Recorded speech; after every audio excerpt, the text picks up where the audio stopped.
Hi, I'm Dr. Baxter Montgomery. I'm a cardiologist and cardiac electrophysiologist here in Houston, Texas. 13 years ago, we started integrating our clinical treatment with plant-based nutrition. So the heart here is in congestive heart failure, beating around 20 to 24%. Here it's beating about 50%.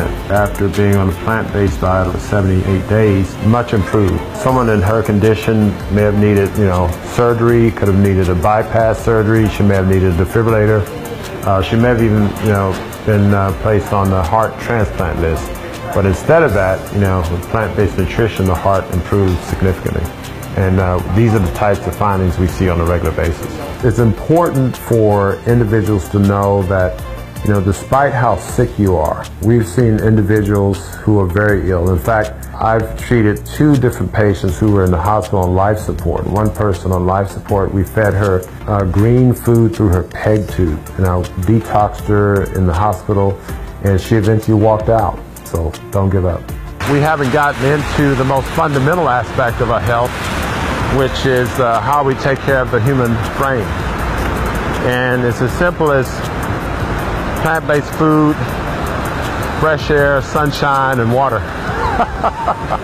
So there's a huge obsession with protein, and a lot of this has to do with the education of the nutrition and medical community, or perhaps miseducation, if you will, and protein is emphasized. The Western society, as with other societies, animal protein is a major component of what people eat. When I was growing up, you didn't have a meal if there's not, dead animal flesh on the table. Animal protein can trigger inflammation. It has adverse effects on the kidney. It can have adverse effects on the blood vessels, adverse effects on the heart. You get more than enough protein from plant-based foods. The most important nutrient, in my opinion, is water. The healthy human body in its healthy state is about 70–75% water. I'll pose a question. I say, well, if you were, left on an island and deserted for just, let's say 25 days, you can have 25 days worth of baked chicken, or you have 25 days of water.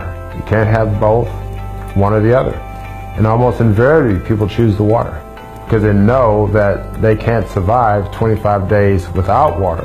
As much as we emphasize eating the proper food, which starts and ends with a plant-based diet, it's also important to get fresh air and sunshine on a regular basis. So at least a couple of hours. Man-made rainbows. Oh wow. Another patient who's currently in her mid-90s came to see us at the age of 89, and at that time she was taking about 22 medications, including about 40 units of insulin twice a day. And she'd been on insulin for 40 years. We put her on a raw detox, and we got off the insulin within a couple of days of her being on the raw detox.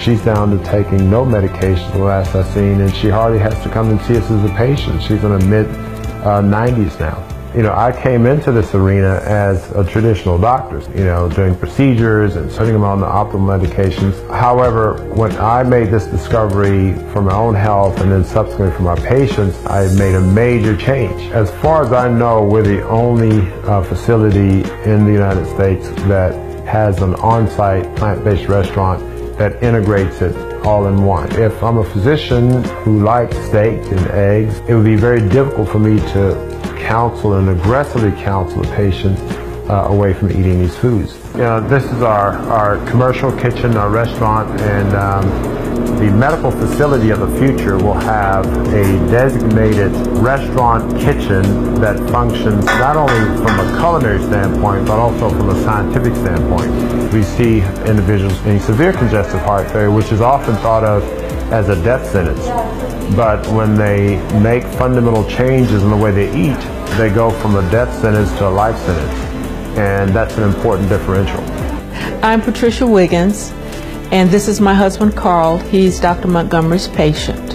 In this 3-week time, he's eliminated about 40 pounds of fluid from his body, and his mental clarity is much better, and he's now walking without his cane. When we came in, he could barely walk with the cane, and he had to hold on to me or to the wall or something to steady himself. So what you can see here is a model of an artery, and there's several slices here. And when someone consumes a diet high in saturated fat, And saturated fat, by the way, is code word for animal protein fat. If you then start to look anywhere an artery has this amount of disease, you're compromising blood flow to that organ. And if a thin cord ruptures, that's what leads to a heart attack. And so this predisposed to heart disease. This is the type of lesion that would be considered for a stent placement or for bypass surgery. However, you can reverse this type of disease with optimal plant-based nutrition.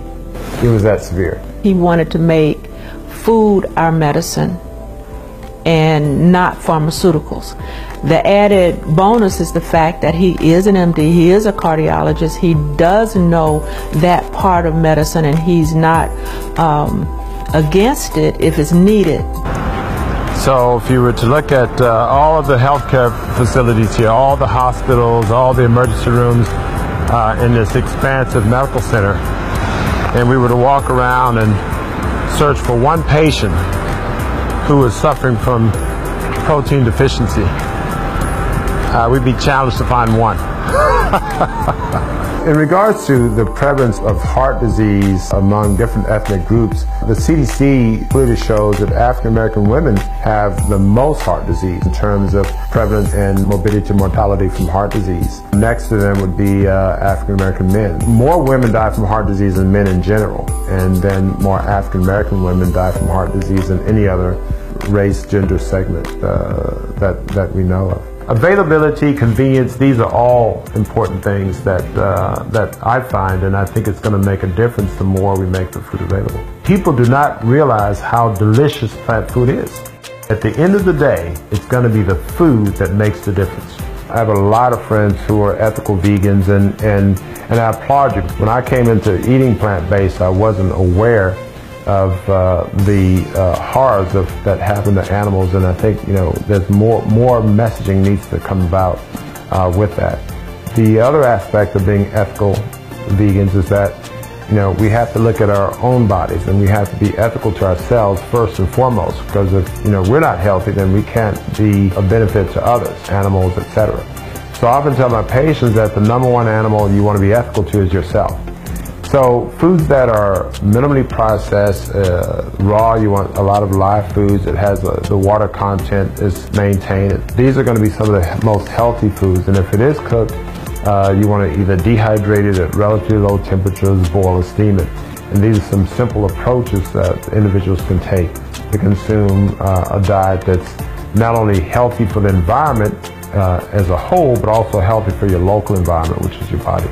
If we can fundamentally change the way we eat, we can get rid of the need for so much expense and so much time and effort toward helping people get better, or I should say, helping people live with their illnesses. We can just simply change what they eat, we can help them reverse their conditions and live a healthier life.